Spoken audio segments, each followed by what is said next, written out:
Hello everybody, I hope all of you are doing good. I am Deepika from Learno Hub, एक ऐसा free learning platform जहां पर आप पढ़ सकते हो physics, chemistry, maths, biology and SST absolutely for free only at learnohub.com।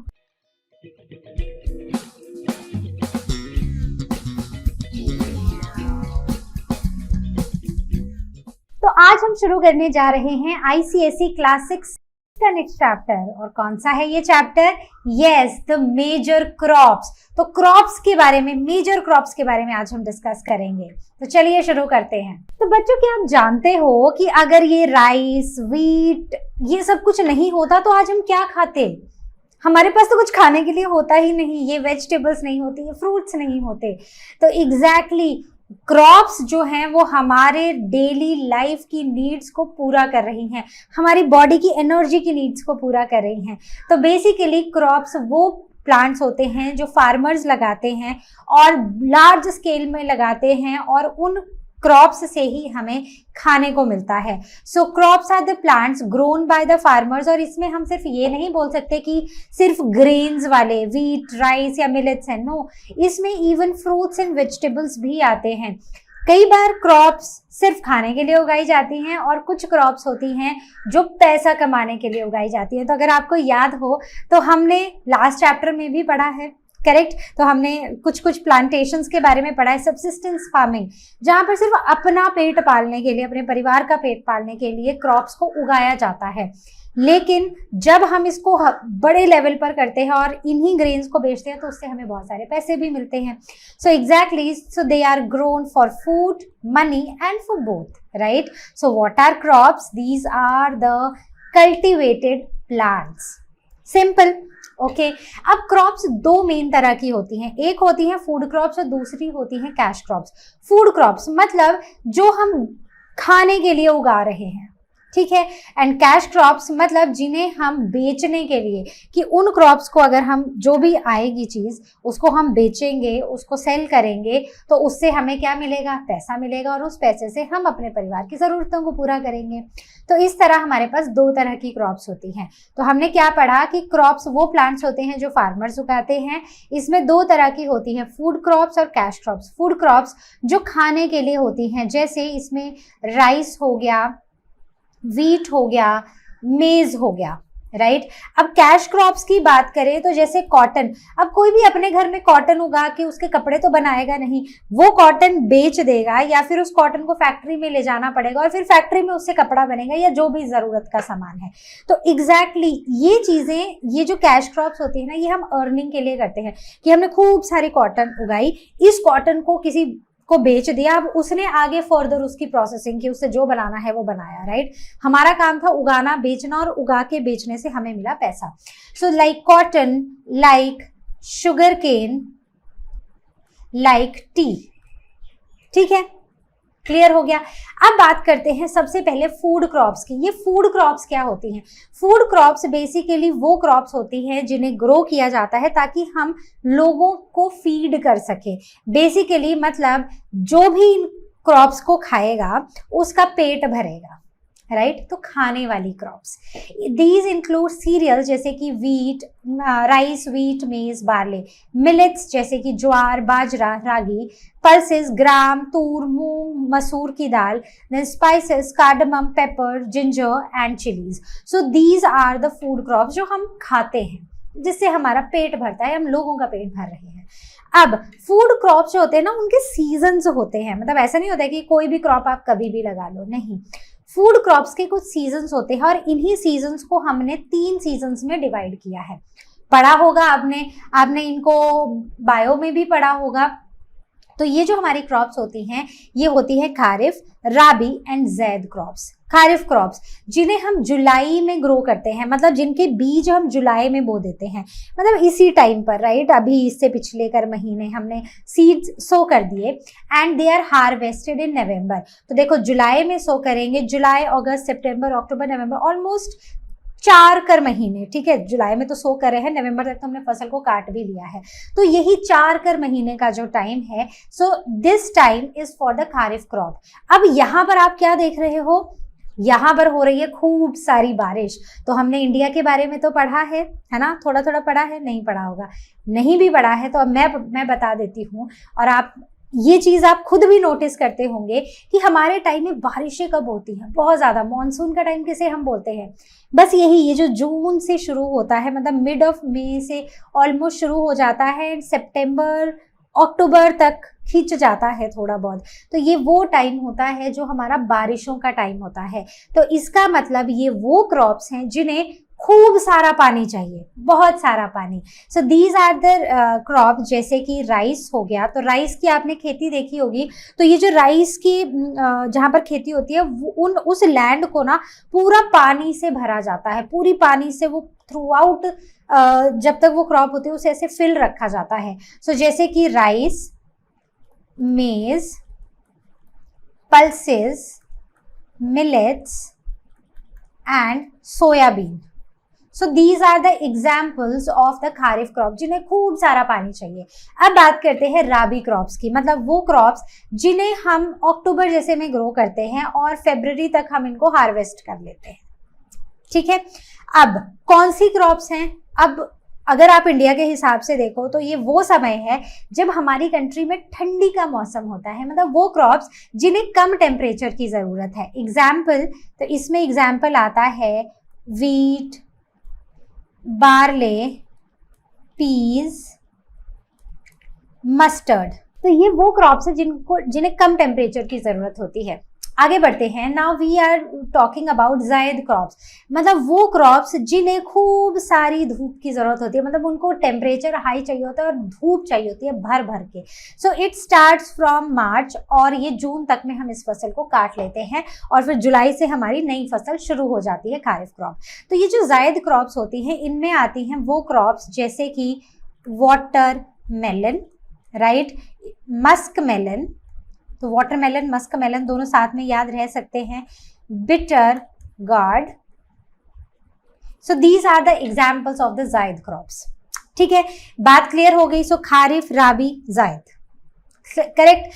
अब ये जो क्रॉप्स होती है ना, इनका अपना अपना टाइम और अपने अपने सीजन पर ही ये ग्रो हो सकती है। आप खारिफ क्रॉप को राबी के टाइम पर या जायद के टाइम पे ग्रो नहीं कर सकते। ठीक है, सिंपल है, क्लियर है। अब इसके बाद हमारी जो नेक्स्ट एक और टाइप है क्रॉप्स की, ऑल्दो शायद ये आपके सिलेबस में ना हो, लेकिन समझने में क्या प्रॉब्लम है, छोटी सी बात है।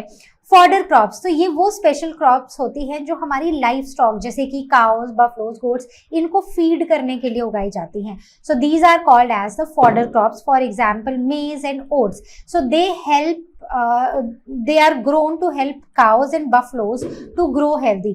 अब एग्रीकल्चर हमने पढ़ा था पिछले चैप्टर में, एग्रीकल्चर क्या होता है? एग्रीकल्चर सिर्फ प्लांट्स को उगाना नहीं होता है, राइट। एग्रीकल्चर का मतलब होता है कि लाइफ स्टॉक्स को रखना, उनकी केयर करना, उनसे यूजफुल प्रोडक्ट्स लेना, ये भी एग्रीकल्चर के अंडर आता है।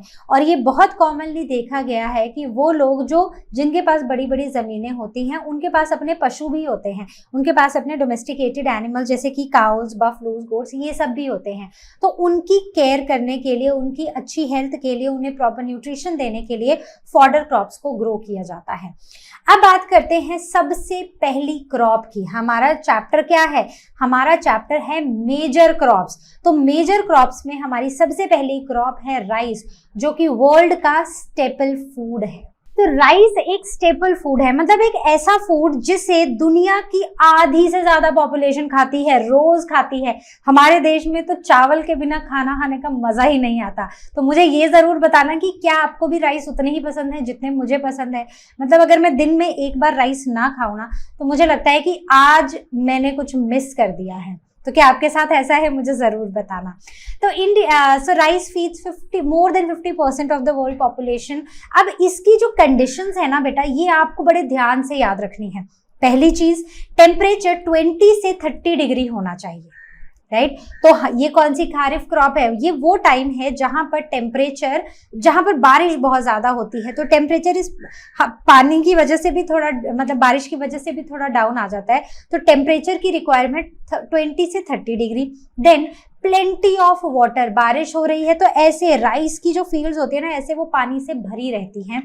तो फाइन सॉइल होनी चाहिए, मतलब जिस फील्ड में आप राइस को उगा रहे हो वहां की सॉइल बहुत फाइन होनी चाहिए, ऐसी होनी चाहिए जो पानी को टिकने दे, जो पानी को ऐसे पूरा एब्जॉर्ब करके ग्राउंड में ना ले जाए, बल्कि जो पानी को होल्ड कर सके। So it grows best in tropical and the temperate regions. तो ये जो पोलर रीजन्स में नहीं, बट जो टेम्परेट और ट्रॉपिकल रीजन्स है, पता है ना कौन से होते हैं, बनाए अपनी अर्थ फिर से, तो ये हो गया equator, tropic of cancer, tropic of capricorn, arctic circle and antarctic circle. तो ये वाला हो गया ट्रॉपिकल एरिया और ये दोनों हो गए टेम्परेट रीजन्स, राइट। तो ये वो रीजन है थ्रू आउट द वर्ल्ड जहां पर राइस की खेती सबसे अच्छी होती है।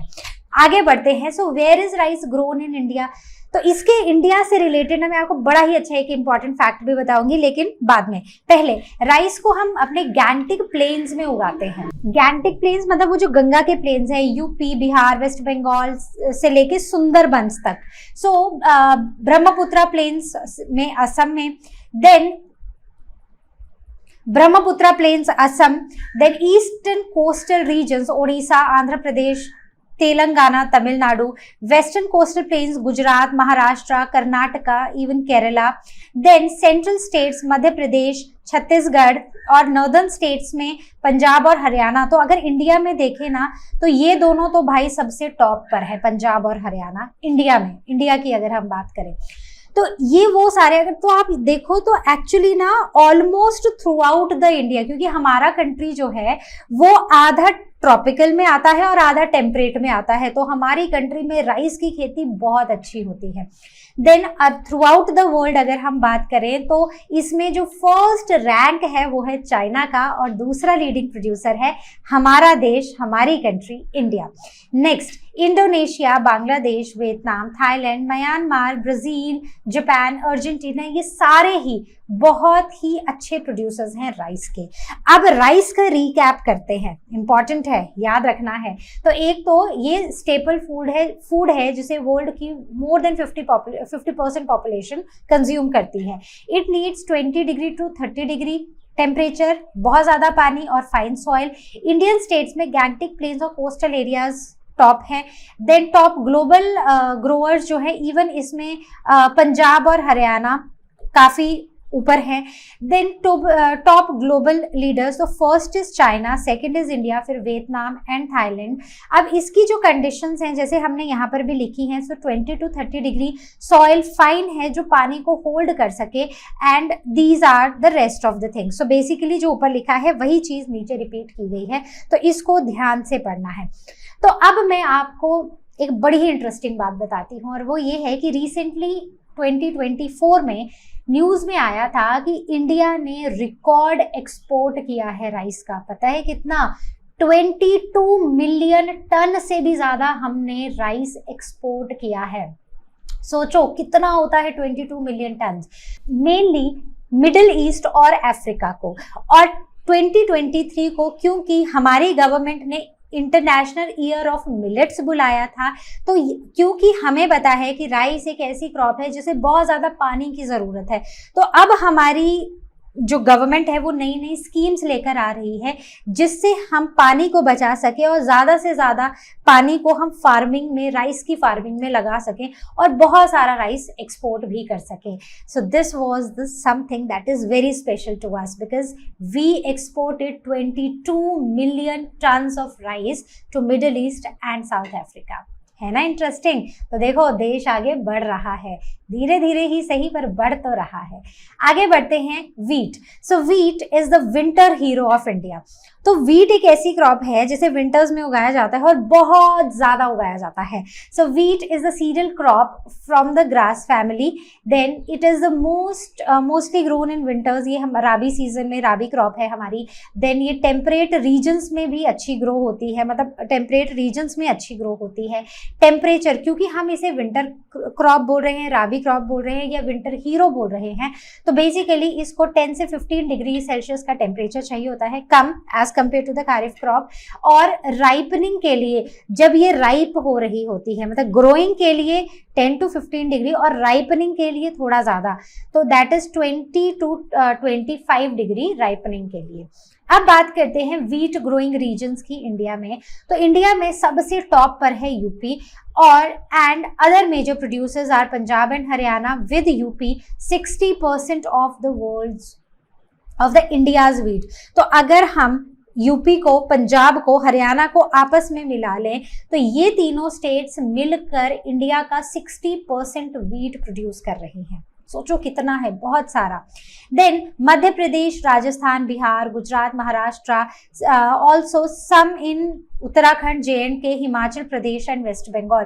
तो थोड़ी थोड़ी खेती यहाँ पर भी लोग करते हैं वीट की। Now the wheat around the world. तो अगर हम अराउंड द वर्ल्ड की बात करें तो चाइना, USA एक बहुत ही बड़ा एक्सपोर्टर है। Then Russia, Canada, France, Australia, Germany, Pakistan, Ukraine, Argentina, Chile, USA and Canada advanced and scientific wheat farming. तो USA और कनाडा में काफी एडवांस्ड और साइंटिफिक वीट फार्मिंग हो रही है। This is what they are trying to tell over here, right. तो अगर ये कंट्रीज, अब ये कंट्रीज कैसी है, USA, कनाडा ऐसी कंट्रीज हैं जहां पर मैन पावर की कमी है। हमारी कंट्री में मैन पावर की कोई कमी नहीं है, लेकिन ये कंट्रीज हैं जहां पर मैन पावर की कमी है, इसीलिए वो एडवांस टेक्निक्स और साइंटिफिक तरीकों का और मशीन्स का यूज कर रही हैं वीट को उगाने के लिए और काफी फास्ट काम कर लेती हैं ये। अब बात करते हैं क्विक रिकैप की। सो राबी crops they are grown in winters. Ideal temperature है ये ग्रो करने के लिए और राइपन करने के लिए। टॉप स्टेट्स हैं हमारी यूपी, पंजाब, हरियाणा, जो मिलकर 60% ऑफ वीट प्रोड्यूस करती हैं इंडिया का। उसके बाद MP और काफ़ी और स्टेट्स भी हैं। टॉप कंट्रीज में USA, China, Russia, Canada and mechanised farming is done in the developed nations like USA and Canada. ठीक है, अब सेम चीज यहाँ पर लिखी है, इसको आप रिवाइज करोगे। ठीक है, वैसे तो पूरे चैप्टर को ही आपको रिवाइज करना है। तो ये तो था about the food crops, the major food crops. अब हम कैश की तरफ जा रहे हैं, तो अब हम कैश क्रॉप्स की बात करेंगे। तो अभी तक हमने क्या पढ़ी, हमने पढ़ी राइस और व्हीट, दो ही फूड क्रॉप्स पढ़ी। ये दोनों क्रॉप्स ऐसी हैं जो लोगों का पेट भर रही हैं, जो लोग खाने के लिए यूज कर रहे हैं। लेकिन अब जो हम चीजें, जो क्रॉप्स की हम डिस्कशन करने वाले हैं, वो डायरेक्टली लोगों का पेट नहीं भर रही हैं, right. So they are mostly grown for money, तो उनको बेच के पैसा कमाया जाता है। So these are grown for money, not directly for eating. तो डायरेक्टली खाने के लिए हम रेयरली इनको यूज करते हैं। So they are sold in the market to earn profit. So food crops feed the farmers and cash crops help farmers earn। अब पहले बात करते हैं कि कौन कौन सी कैश क्रॉप्स है हमारे पास। So types of cash crops. So cash crops में आती है शुगर क्रॉप्स जैसे कि शुगर केन, ऑयल सीड जैसे कि mustard, groundnut, soybean, sunflower, rape seeds and this linseed, right. Then fibre crops में कॉटन है, जूट है, इन दोनों के बारे में हम डिस्कस करेंगे। इवन हम शुगर केन भी एक बहुत इंपॉर्टेंट कैश क्रॉप है, इसके बारे में भी डिस्कस करेंगे। And others are like coconut. तो इन्हें बड़े बड़े मार्केट्स में बेचा जाता है और इनसे प्रॉफिट्स अर्न किए जाते हैं। Now the quick recap. So cash crops are grown for the commercial use. Sugar crops जैसे sugar cane, oil seeds, mustard, groundnut, soybean. Fibres में आती हैं कॉटन, जूट। तो ये ना याद रखना है कि कौन सी कैश क्रॉप क्या है, ठीक है। मतलब जैसे वो शुगर क्रॉप है, ऑयल सीड है या फिर फाइबर क्रॉप है। तो इन्हें क्यों ग्रो किया जाता है, डायरेक्टली नहीं खाया जाता है, सिर्फ ग्रो किया जाता है प्रॉफिट के लिए। तो सबसे पहले हम शुरू करने जा रहे हैं विद शुगर केन, जो कि एक स्वीट जायंट है। मतलब ये एक ऐसा क्रॉप है जिससे हमें स्वीटनेस मिल रही है।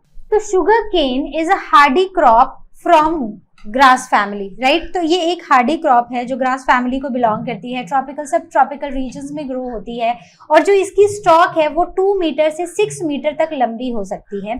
So the juice from the stalks is used to make sugar. तो ये जो जूस निकलता है इनकी स्टॉक से, उससे शुगर बनती है। तो क्या आपको गर्मियों में वो ठंडा ठंडा शुगर केन जूस, वो फ्रेश शुगर केन जूस पीने का वो फीलिंग याद है? तो एग्जैक्टली उसी शुगर केन की यहाँ पर बात हो रही है।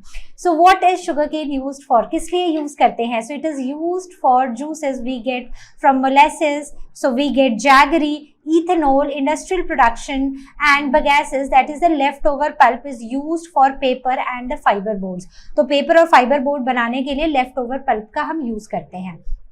अब इंडिया और शुगर केन की एक बड़ी ही स्वीट सी हिस्ट्री रही है, वो ये कि India was the first country to cultivate sugar cane. कब? 327 BCE में हमने सबसे पहले शुगर केन कल्टीवेट किया था। So second largest producer in the world after Brazil. तो एज ऑफ नाउ अगर हम देखें तो Brazil is the leading producer of sugar cane and we are the second leading producer of sugarcane in the world as of now. So the two main sugar belts, they are in northern belt, Punjab, Haryana, UP, Uttarakhand and Bihar, और southern belt में आता है Maharashtra, Karnataka, Tamil Nadu, Telangana and Andhra Pradesh. तो ये दो major sugar cane producing belts हैं हमारी country में। आगे बढ़ते हैं। Now sugar cane around the world, तो थ्रू आउट द वर्ल्ड अगर आप बात करो तो China, Thailand, Pakistan, Indonesia, Mexico, Brazil which is the world leader. So these are some of the top sugarcane producing countries in the world, which includes India as well. Next, a quick recap. So hardy crop एक grass family को belong करती है, right? क्या आपको समझ आ रहा है कि हार्डी क्रॉप क्या होती है?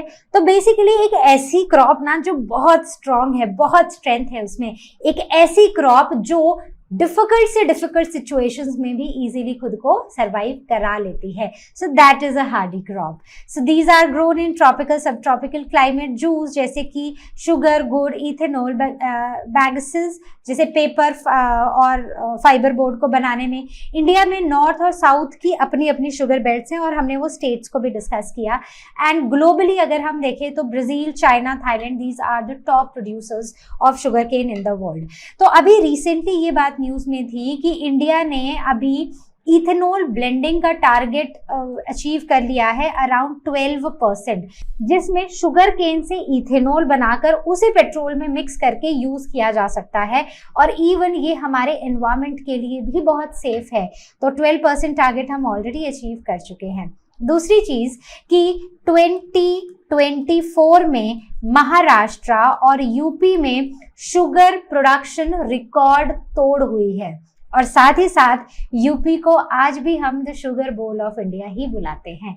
तो ये तो थे कुछ क्विक चीजें हमारे टॉपिक से। Next, cotton. तो कॉटन हमारा फैब्रिक्स है, मतलब एक ऐसा फैब्रिक है जो हमारी जिंदगी है। अगर कॉटन नहीं है, even the T shirt that I am wearing, the लर्नो hub T shirt, it is also made up of cotton. तो सोचो एक भरी गर्मी का दिन, जिस दिन मैं आपको सिल्क के या फिर वूल के कपड़े पहना दूं तो क्या करोगे अब, या फिर किसी आर्टिफिशियल फाइबर के, जीना मुश्किल हो जाएगा, सांस लेना मुश्किल हो जाएगा। तो ये हमारा एक ऐसी क्रॉप है जो हमें लाइफ दे रही है, जो हमें सांस लेने में, जीने में हेल्प कर रही है। So it is the most important fibre crop used in textile. तो टेक्सटाइल में आपने देखा होगा कि कई फैब्रिक्स कॉटन ब्लेंड करके भी बनाए जाते, कॉटन में कुछ और मिक्स करके बनाए जाते हैं, कुछ प्योर कॉटन के कुछ फैब्रिक्स होते हैं। So yes, so this is the most important fabric that is used in the textiles. Then it makes up nearly half of the textile fibres in the world and it is the oldest fibre जो हमने बनाया है, जो हमें पता है ना, सबसे पुराना फाइबर कॉटन ही है। Cotton is the white fluff that grows around the cotton seed. तो ऐसे ना छोटे छोटे फ्लफ्स में ये ग्रो होता है। जैसे आप कॉटन देखते हो ना, तो कॉटन बॉल्स होते हैं ना, एग्जैक्टली वैसे ही ये ग्रो होता है। अब ग्रो कैसे होता है? So it is grown as a kharif crop, मतलब उस समय पर जब बड़ी ज्यादा बारिश हो रही होती है, उस टाइम पर जुलाई से ऑलमोस्ट अक्टूबर नवंबर तक। It needs long frost free season 6 to 8 months and needs sunshine, dry weather during the harvest and cannot survive in frost। तो जब इसको हार्वेस्ट करना होता है उस टाइम इसको ड्राई सीजन चाहिए होता है। मतलब जब ग्रो किया तब पानी है चलेगा, लेकिन जब इसको हार्वेस्ट करना है तो हमें बिल्कुल ड्राई सीजन चाहिए। कॉटन को पानी में डाल के देख लो क्या होगा, बताना मुझे। तो एग्जैक्टली वैसा ही है, इसीलिए इसको हार्वेस्टिंग के टाइम पर ड्राई सीजन चाहिए। अब इंडिया जो है, it is the second largest cotton producer after China. तो देखो अभी तक ना हमने जितनी भी मेजर क्रॉप्स पढ़ी हैं उसमें India stands out in every crop. चाहे फर्स्ट है, चाहे सेकंड है, चाहे कोशिश करके और आगे पहुंच रहा है, लेकिन हमारा देश आगे बढ़ रहा है। It is produces 25% of the world's cotton and also the second largest consumer of cotton. Second largest producer है और सेकंड लार्जेस्ट ही कंज्यूमर है। Then Gujarat is the number 1 producer अगर हम इंडिया में बात करें, and Haryana the top cotton growing state in the north. North में सबसे ज्यादा कॉटन हरियाणा में उगाई जाती है। और अगर हम थ्रू आउट द इंडिया बात करें, थ्रू आउट आवर कंट्री बात करें, तो गुजरात नंबर 1 प्रोड्यूसर है। सो अब हम पूरे वर्ल्ड की बात करें तो वर्ल्ड में China, India and third number पर है USA. It is also grown in Pakistan, और यूएसए हाईटेक कॉटन फार्मिंग कर रहा है। तो मैंने बताया था क्यों, क्योंकि वहां पर ना लेबर नहीं है, वहां पर लेस लेबर है, तो वो साइंटिफिक तरीकों का यूज कर रहे हैं, वो कॉटन को उगा रहे हैं, वो कॉटन को ग्रो कर रहे हैं, और कॉटन को ग्रो करके मशीन्स का यूज करके वो इस प्रोसेस को फास्ट और इफेक्टिव बना रहे हैं। ठीक है, समझ आ गए तो क्यों हाईटेक टेक्निक्स यूज हो रही हैं। अब हम बात करते हैं रिकैप की। सो ये एक फाइबर क्रॉप है जो ओल्डेस्ट है which is known to the humans. Next एक खरीफ क्रॉप है, लेकिन it needs frost free 6 to 8 months। Then India के गुजरात और हरियाणा में ग्रो होती है, और वर्ल्ड में China is the first producer, leading producer, second is India, third is USA and Pakistan is also producing cotton. क्या आप जानते हो कि इंडिया की गवर्नमेंट ने कॉटन मिशन 2047 लॉन्च किया है, जिसका मेन एम है इंडिया में कॉटन की प्रोडक्शन को बूस्ट करना और ऑर्गेनिक कॉटन की प्रोडक्शन को बढ़ाना। तो अब हम बात करते हैं जूट की। जूट एक गोल्डन फाइबर है, क्यों? क्योंकि इसका जो टेक्सचर है ना, मतलब इसका जो कलर है ना, वो ऐसे गोल्डन से लग रहा है, गोल्डन से थ्रेड लगते हैं, इसलिए हम इसे गोल्डन फाइबर बुलाते हैं। जूट एक लॉन्ग सॉफ्ट वेजिटेबल फाइबर है। It is turned into a strong and course threads, और ये एक नेचुरल फाइबर है, इको फ्रेंडली है और अफोर्डेबल है। So it is use for making many useful product, जैसे जूट के बैग्स होते हैं, जूट के आजकल बहुत सुंदर सुंदर पर्सेस बनते हैं। So it is known as a golden fibre due to its shiny golden colour, तो इसकी वजह से हम इसे गोल्डन फाइबर भी बुलाते हैं। अब जूट ग्रो कैसे होता है? तो जूट एक खरीफ क्रॉप है जो अराउंड मार्च में सो हो जाता है, और इसे हॉट एंड ह्यूमिड क्लाइमेट चाहिए होता है। ह्यूमिडिटी भी कितनी? बहुत ज्यादा, 80 to 90% ह्यूमिडिटी, और टेम्परेचर 27 से 32 डिग्री सेल्सियस का टेम्परेचर। अब अगर हम इंडिया की बात करें तो India is the largest producer of the jute, followed by Bangladesh. तो सबसे पहले इंडिया है the leading producer in the world, और उसके बाद है बांग्लादेश, और वेस्ट बंगाल इंडिया में सबसे नंबर 1 या फर्स्ट एक लीडिंग प्रोड्यूसर है India. It is also grown in Bihar, Assam, Orissa and Meghalaya. वो रीजन जहां पर ह्यूमिडिटी काफी हाई होती है वहां पर जूट को ग्रो किया जाता है, स्पेशली वेस्ट बंगाल में। तो थ्रू आउट द वर्ल्ड अगर हम देखें तो Bangladesh, China, Myanmar, Vietnam, Nepal, Egypt, south Sudan, Zimbabwe, Brazil and Uzbekistan में जूट का प्रोडक्शन होता है। अब इसी का क्विक रिकैप है कि जो गोल्डन फाइबर है ये एक वेजिटेबल फाइबर है, खरीफ क्रॉप है जो मार्च में सो होती है। इसे हॉट एंड ह्यूमिड क्लाइमेट चाहिए, 80% से ज़्यादा ह्यूमिडिटी चाहिए। इंडिया में वेस्ट बंगाल, बिहार, असम और उड़ीसा में ये ग्रो किया जाता है, और वर्ल्ड में बांग्लादेश, चाइना, इजिप्ट और ब्राज़ील में ग्रो किया जाता है। नेचुरल है, इको फ्रेंडली फाइबर्स हैं। It is use to make ropes, bags and cloth. ठीक है, गोल्डन फाइबर जो कि स्ट्रॉन्ग, थिक, शाइनी है एंड स्ट्रॉन्ग भी है, और इंडिया इसका नंबर 1 प्रोड्यूसर है, और वेस्ट बंगाल हमारी लीडिंग स्टेट है। Then it needs humid and warm climate, जो ऊपर भी लिखा गया है। अब अगर हम जूट की बात करें ना, तो जूट एक ऐसा फाइबर है, मतलब क्योंकि इसकी काफी ज्यादा डिमांड बढ़ चुकी थी, कहाँ पर? इन यूरोप, तो इसीलिए वेस्ट बंगाल ने 20% ग्रोथ की है in the production of jute. क्यों? क्योंकि इसकी डिमांड बढ़ चुकी है। और दूसरा, प्लास्टिक के बैन होने के बाद अगर आप देखो तो मैक्सिमम लोग बैग्स कैरी करते हैं और उन्हीं बैग्स में अपनी सब्जी सामान लेकर आते हैं, और प्लास्टिक बैग्स को सुपरमार्केट्स में, मॉल्स में भी जूट बैग्स के साथ रिप्लेस किया गया है। बात करते हैं प्लांटेशन क्रॉप्स की। प्लांटेशन क्रॉप्स यानी कि वो क्रॉप्स जिन्हें बड़े बड़े फार्म्स में उगाया जाता है। तो चलो किसी हिल स्टेशन की तरफ चलते हैं, और हिल स्टेशन में आपने देखा होगा बड़े बड़े चाय के बागान होते हैं, कॉफी की खुशबू आ रही होती है, और रबर ट्रीज बहुत सारे प्लांटेड मिलते हैं। सो यस, बेसिकली ये वो क्रॉप्स हैं जिन्हें हम पैसा कमाने के लिए, बेचने के लिए, एक्सपोर्ट के लिए उगाते हैं, और बड़ी बड़ी लैंड्स पर उगाया जाता है। और वो क्रॉप्स जिन्हें हम बड़े बड़े फार्म्स में उगाते हैं उन्हें हम प्लांटेशन क्रॉप्स बुलाते हैं।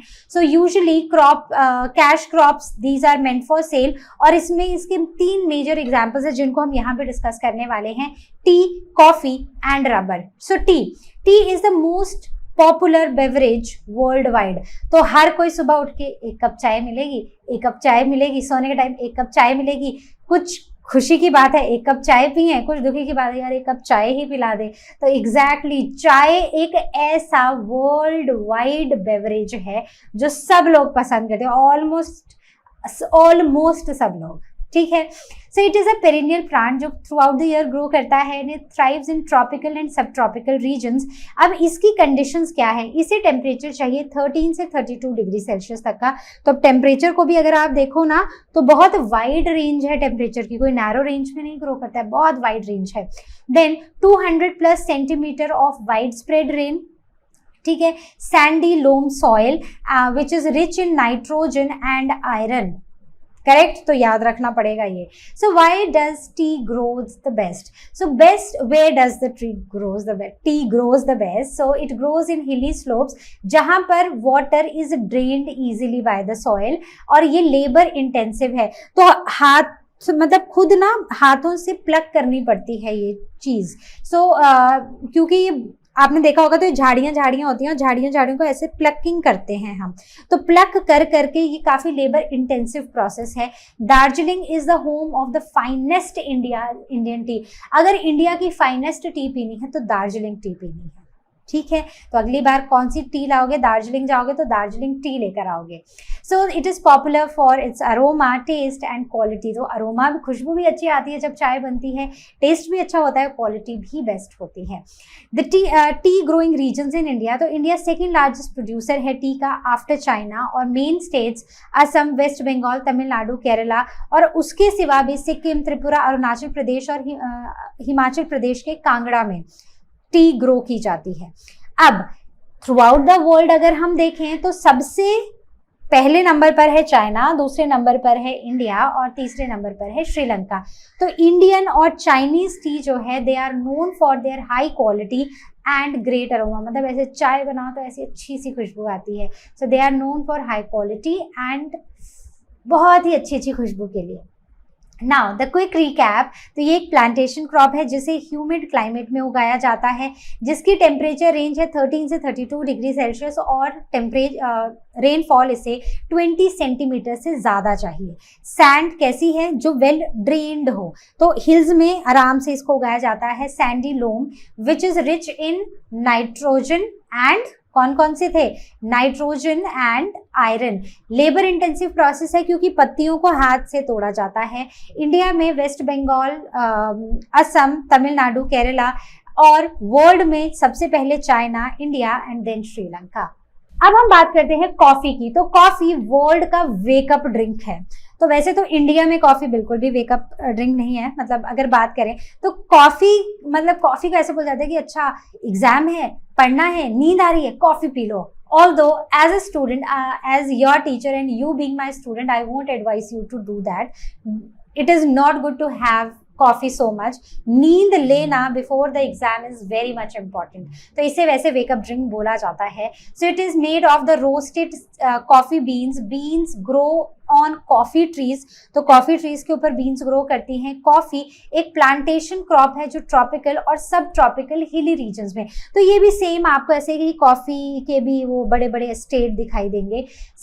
It needs shades, grow best under the evergreen trees. तो वो ट्रीज जो throughout the year green रहते हैं, जिनके पत्ते बरकरार रहते हैं, उनके नीचे ये काफी अच्छा ग्रो करती है, क्योंकि इनको शेड चाहिए होती है, बहुत ज्यादा धूप नहीं, शेड चाहिए। क्लाइमेट, अब इसका जो ऑल्टीट्यूड है तो ये ट्रॉपिकल या सब ट्रॉपिकल रीजन्स में होती है। ट्रॉपिकल रीजन में 1200 से 2000 मीटर तक, सब ट्रॉपिकल में 600 से 1200 मीटर तक ग्रो करती है। देन रेन, इसमें 160 से 200 सेंटीमीटर तक की एनुअल रेनफॉल चाहिए। वहीं पर टी को कितनी चाहिए? टी को 200 प्लस सेंटीमीटर रेनफॉल चाहिए। Then humidity is 70 to 80%। It needs rich well drained soil and hates frost and direct sun. तो एक तो शेड चाहिए, डायरेक्ट सन नहीं चाहिए, और इसको ठंडी नहीं चाहिए। तो ये कुछ इंपॉर्टेंट क्लाइमेटिक कंडीशंस हैं which are needed. Next, the type of coffee beans. शायद आपने कभी सुना भी ना हो, लेकिन अलग अलग तरह की कॉफी बीन्स होते हैं। उसमें है arabica and robusta. Arabica is best known for aroma and taste, कि उसकी खुशबू भी अच्छी आती है और उसका टेस्ट भी बहुत अच्छा होता है। मोस्ट कॉमन है इंडिया में एंड वर्ल्ड वाइड ऑल्सो। और ये हार्डी क्रॉप है, मतलब जो हर किसी हार्ड कंडीशन में भी ग्रो हो जाती है और grows in the dry regions. और ये चीपर होती है, यील्ड ज़्यादा अच्छी देती है, लेकिन क्वालिटी उतनी अच्छी नहीं होती। मतलब सस्ती मिल जाएगी, अच्छी यील्ड मिल जाएगी, बहुत ज़्यादा क्वांटिटी में भी मिल जाएगी, लेकिन क्वालिटी अरेबिका जैसी नहीं मिलेगी। ठीक है, चलो आगे बढ़ते हैं। So around the world, so most consumed after T. तो सबसे ज़्यादा तो भाई हम चाय ही पीते हैं, खुशी हो, गम हो, टेंशन हो, कुछ भी हो, चाय पीते हैं, लेकिन उसके बाद पीते हैं कॉफ़ी। सो कॉफ़ी ब्राज़ील नंबर 1 है, उसके बाद वियतनाम, इंडोनेशिया एंड कोलंबिया उसके बाद आते हैं, और इंडिया 5th लार्जेस्ट प्रोड्यूसर है कॉफ़ी का। क्यों? क्योंकि हमारा देश तो चाय पीना पसंद करता है ना। अब अगर हम कॉफ़ी की बात करें इंडिया में, सो कॉफ़ी ग्रोइंग स्टेट सबसे नंबर 1 पे है हमारी कंट्री में Karnataka. Then Kerala and Tamil Nadu, also Andhra Pradesh, Odisha, north east की states and large part of the Indian coffee is exported. तो जितनी भी कॉफ़ी हमारे देश में बनती है उसका मेजर पार्ट एक्सपोर्ट ही होता है। आगे चलते हैं, क्विक रिकैप। तो ये प्लांटेशन क्रॉप है, इसे शेड चाहिए, डायरेक्ट सन नहीं चाहिए, फ्रॉस्ट भी नहीं चाहिए, हिल्स चाहिए, ह्यूमिडिटी 70 to 80 चाहिए।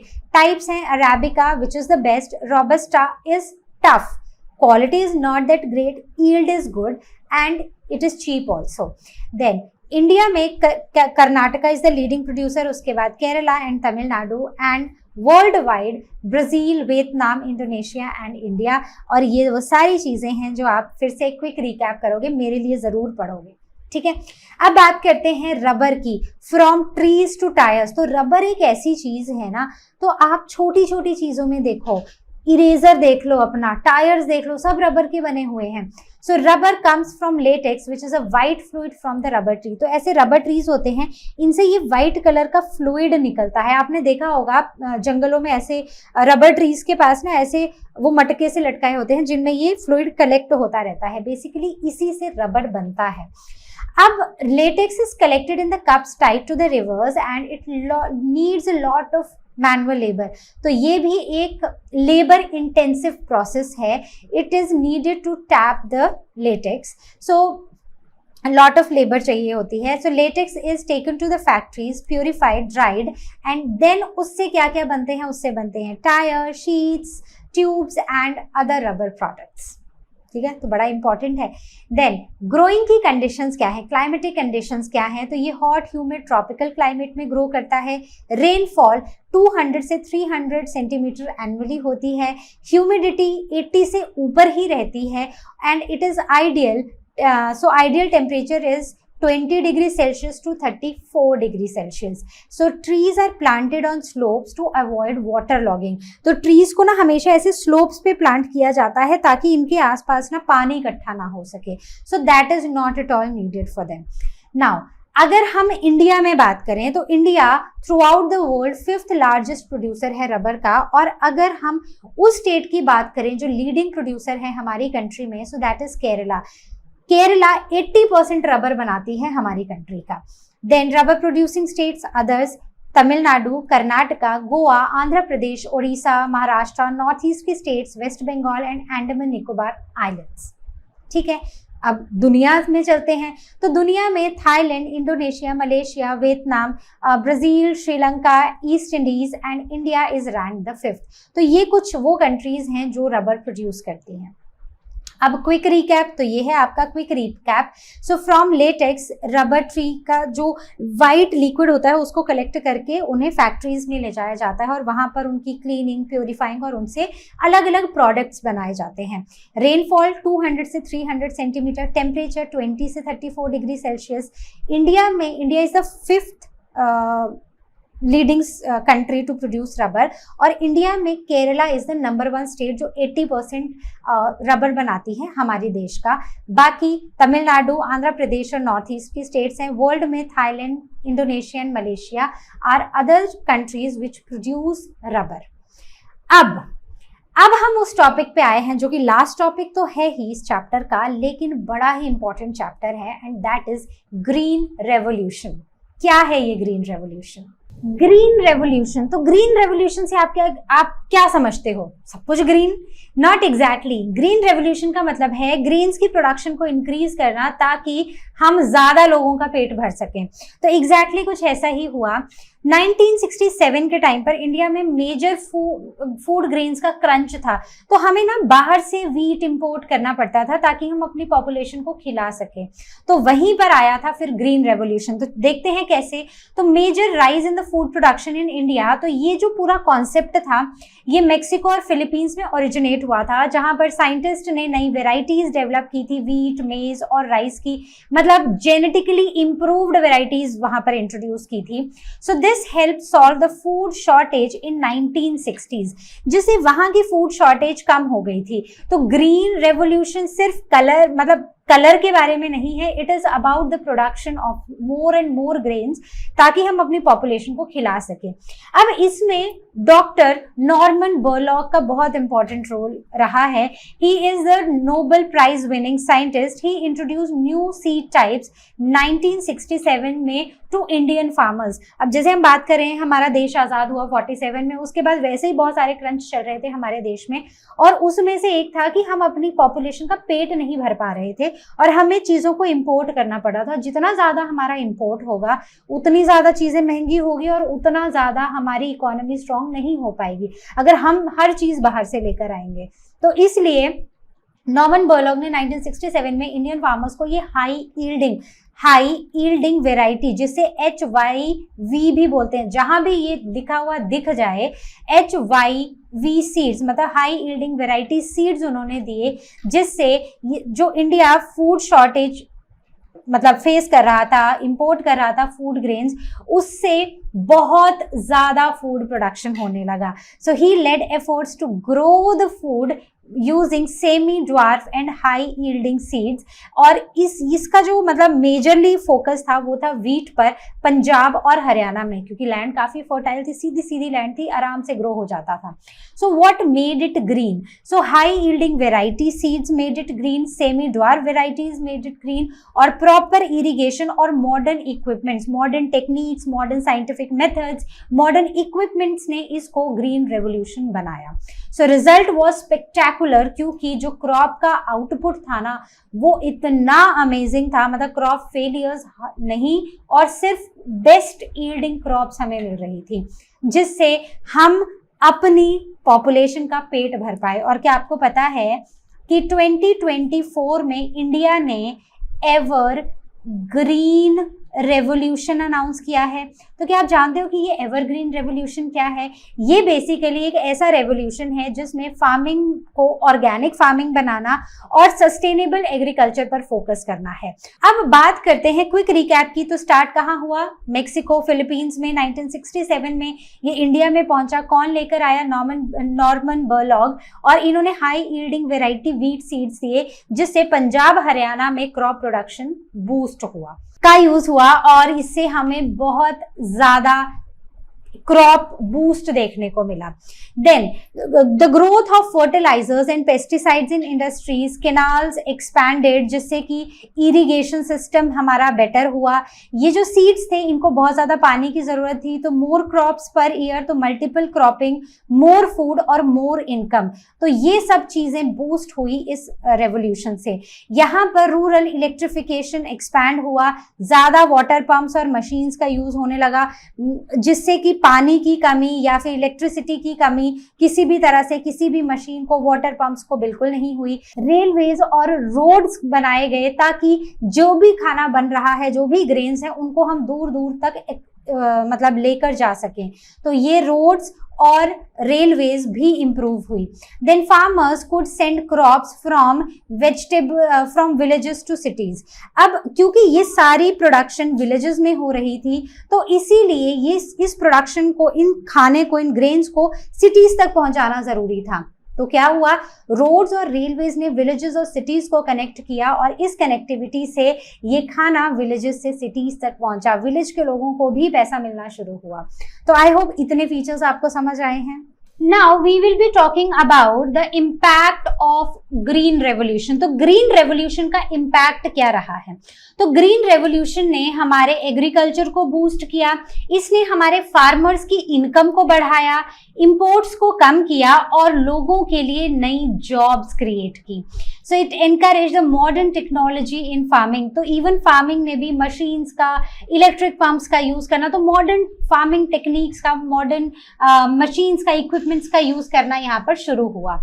Then grain production triple. तो जहां पर हम अपनी पॉपुलेशन को फीड नहीं कर पा रहे थे, वहीं पर हमारी ग्रेन्स की पॉपुलेशन ट्रिपल हो गई, स्पेशली व्हीट में। Farmers with the big lands became more prosperous. तो वो फार्मर्स जिनके पास बड़ी सारी जमीन थी वो प्रॉस्परस हुए। इंडिया बिकेम सेल्फ सफिशिएंट इन फूड और नो मोर इम्पोर्टिंग, मतलब इम्पोर्ट, खाने को इम्पोर्ट करना अब हमारी कंट्री ने बंद कर दिया। Extra stock could now B exported. अब जितना भी एक्स्ट्रा स्टॉक बनता है या बनता था वो एक्सपोर्ट होने लग गया। तो यहाँ पर ज्यादा कैनाल्स और इरिगेशन सिस्टम को इम्प्रूव किया गया, ज्यादा ट्रैक्टर्स और हार्वेस्टर्स का यूज किया गया एंड बूस्ट मिला हमारी इंडस्ट्रीज को। कौन सी? वो इंडस्ट्रीज जो फर्टिलाइजर्स बनाती हैं और वो इंडस्ट्रीज जहां पर एग्रो बेस्ड, जो हमारी एग्रो बेस्ड इंडस्ट्रीज है, मतलब जहां पर एग्रीकल्चर से उनका रॉ मटेरियल आता है और फिर वो आगे चीजें बनाती हैं। जैसे कॉटन इंडस्ट्री में जाएगा और वहां से वो कपड़ा बनाएंगे, करेक्ट। उस कपड़े से आपके लिए हैंकी, शर्ट, पैंट, सूट्स, ये सब बनेंगे। So basically these are the agro based industries, textile या फिर शुगर इंडस्ट्रीज। तो इन इंडस्ट्रीज को काफी बूस्ट मिला।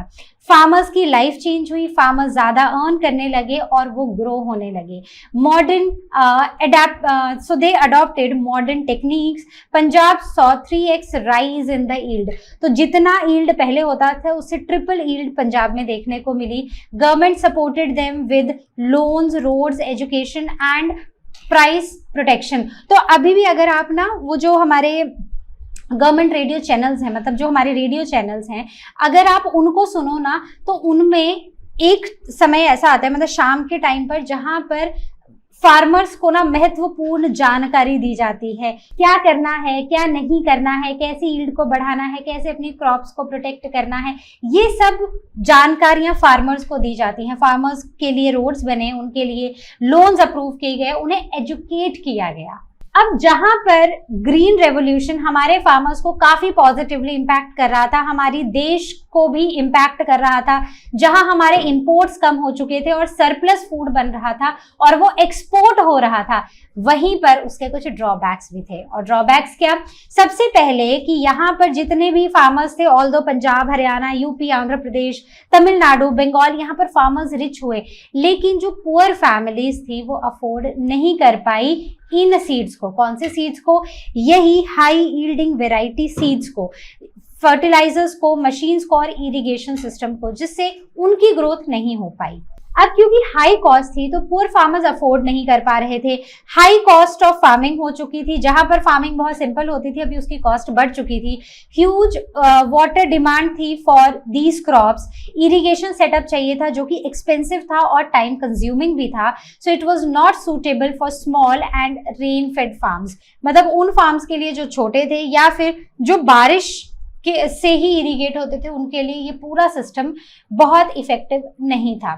साथ ही साथ फार्मर्स ने लोन लिए, लेकिन लास्ट में क्या हुआ, वो लोन मतलब फसल अच्छी नहीं हुई, लोन्स नहीं चुका पाए और वो कर्जे में आ गए। Then machines replaced labour. तो अब जहां पर पहले लेबर होती थी जो कि एक लेबर इंटेंसिव प्रोसेस हुआ करता था फार्मिंग, अब वहां पर मशीन्स का यूज होने लग गया, जिसकी वजह से अनएम्प्लॉयमेंट बढ़ गई।